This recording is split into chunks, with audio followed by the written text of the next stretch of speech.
کے اندر احادیث کو ذکر کر کے امت پر ایک بہت بڑا احسان کیا،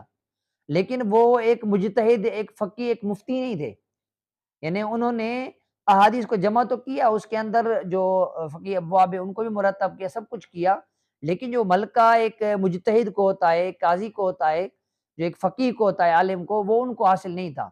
امام اعظم رحمۃ اللہ علیہ کو جو حاصل تھا، اب اس کی میں آپ کو آسان مثال سمجھاؤں کہ امام اعظم رحمۃ اللہ علیہ ایک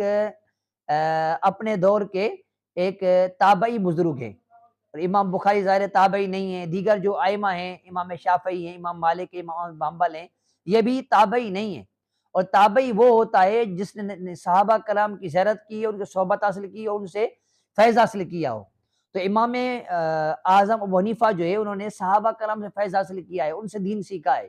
تو ان سے دین سیکھ کر ہم کو سکھایا ہے، تو یہ مرتبہ امام بخاری کو تو حاصل نہیں